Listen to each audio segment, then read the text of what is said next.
Good morning, my beautiful people. How are you guys doing? Hope you enjoy this beautiful weather that we have today. So I continue my discussion of finding the G-spot of your soul in action. How can we apply it piece by piece to our beautiful journey called life? And today I want to talk about a concept of self-love that I myself am very familiar with, because that's a part of what I do for people, help them connect with their loving themselves.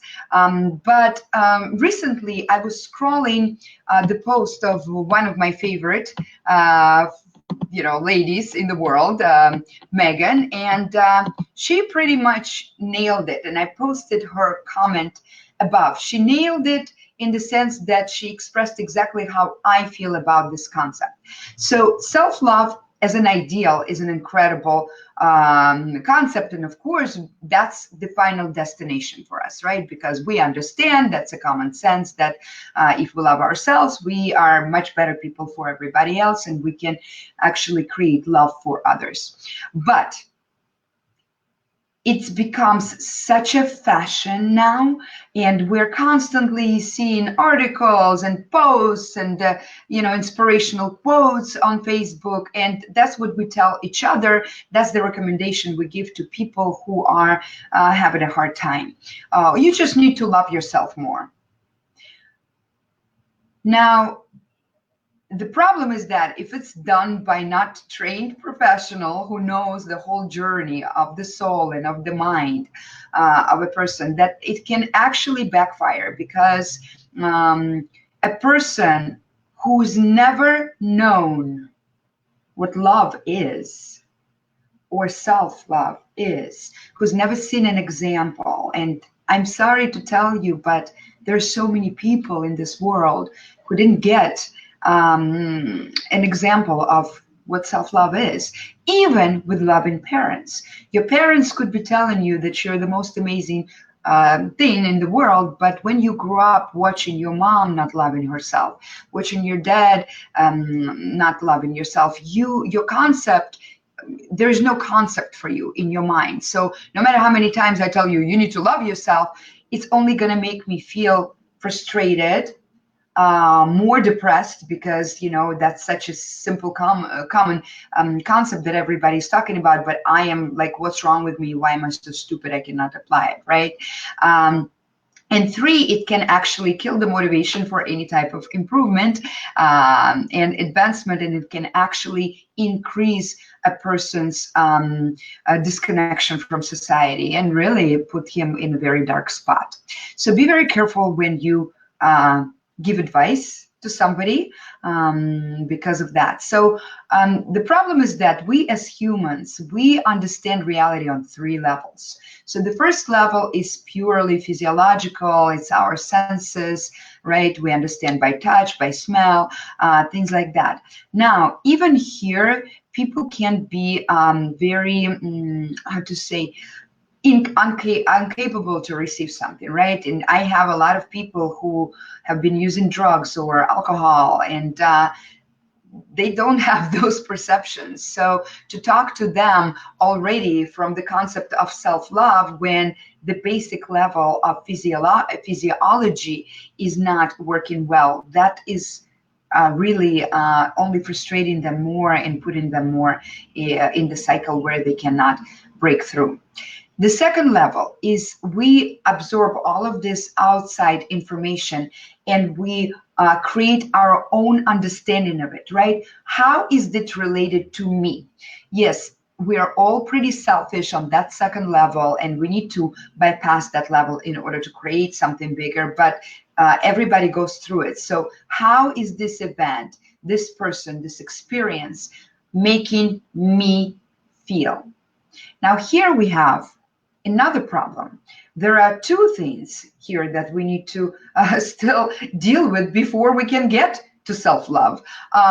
First of all, I just had a client, a really incredible man with the hugest heart, but who didn't have concept of emotions anymore. He was hurt. He went through a lot of stuff in his life, and he completely disconnected from pain, which we often do. We think that pain is our enemy and we need to avoid it by any cost. So when we do that, we kill the ability to feel. And we needed to learn emotions through pictures. Person is in his 50s. It was one of the hardest things for me to see how an incredible guy, it's not like he was just like this, oh, I don't have any emotions, I'm like complete, not, like a person that, you wouldn't even feel connection with. But he's a great guy, but he just doesn't know how to feel. And we had to learn emotions. So how can you tell a person like that, love yourself?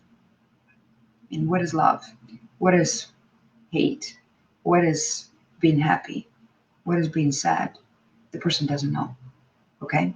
So, and he understands that he needs to know. So if you are telling this person to love himself, it's going to really, really, really frustrate him and hurt him a lot. Well, hurt in a level that he won't be able to understand it, right? But he will deny his feelings even more and go into the spiral even deeper.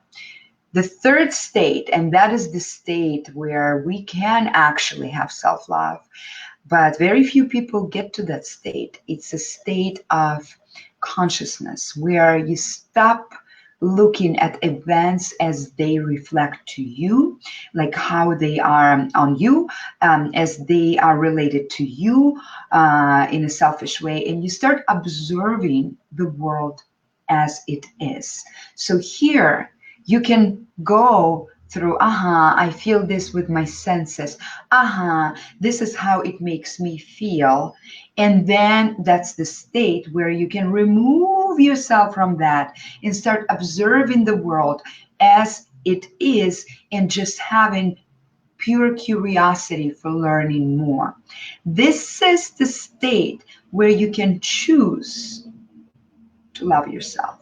Because in the second state, I forgot to mention that the second scenario that most of us have, so this guy didn't have any emotions, but the second thing that most of us have, we have stimulus response, right? And I talk about this a lot, that is misaligned with what reality is, right? We learned it from our parents, from our teachers, from our traumatic experiences in life. And so whatever the outside stimulus comes, instead of looking at it objectively, we already create a negative response. And we've done it so many times that our response is automatic. So how am I going to tell you to love yourself when I understood that if somebody is, I don't know, if somebody didn't return my call, my reaction is that I feel abandoned, that they don't love me. I know it sounds kind of illogical for many of you, and you will be like behind your computer screen saying, oh, I don't react like that. Okay, you don't react like that in that situation, but do you know how many times you react just like that in an immature way in so many other situations, just because you learned that stimulus response and you created that new neuronal connection with different events and triggers in your life, that you go so automatically into this. All of us, most of us, are zombies in life. So how am I going to tell this person to love themselves? They don't know what it is. Okay, so only at the third level of consciousness, when you already transcend all of the other layers, when you already learn tools, get the tools how to deal with all of the other layers, only when you can remove yourself out of the equation, you can choose to love yourself. I hope what I'm saying makes sense. And if it doesn't, please put some comments. So I want to tell you that this is one of the most difficult concepts. It's one of the most important concepts, of course, the way we see ourselves, the way we see the world, and the way we build our relationship, right? But it's the least explored in a sense of training and providing tools and providing useful information field, right? So I created two coaching programs. One is for men because why do I separate? So please don't start with this, oh, I'm separating genders and whatever. This is not about it, okay? This is about understanding differences in the brain structure, in our physiology, in our psychology, between how men think and what are important motivating factors for men and women, okay? There is a lot of common areas, a lot, but I have my reasons why I want to separate it. So one is called Find the T-Bone of Your Soul. That's for men. The program already started, but you can join in and catch up, no problem. I have incredible men who are so dedicated to themselves, and they're all at different levels in, in that structure. But I'm sure if we go step by step, we're going to be successful. And the second one, Rhinestone to Diamond, is for ladies. Again, everything is happening online in the convenience of your home. We meet online. We have a discussion online, so you can feel very safe and protected. It's very, very intimate experience. You can choose to be by yourself, or you can choose to be with a partner for more insights. So the links are provided. But even if you're not interested in the courses, please start watching yourself. How often do you give advice to people to love themselves when you don't even know what's going on with their life, what they know about themselves, what they know about love? If you want, if you found this information useful, could you please click like? I have so many people who come to me and tell me they watch all of my videos, but I've never seen that because they never express their reaction. So if you could put a comment or like it, and please share this information, because if not you, maybe your friends or maybe the friends of your friends can benefit from it, okay? And I hope you have a wonderful day. I wish you all the best. I wish you to find that G spot of your soul. I love you, and you know where to find me. Have a wonderful day.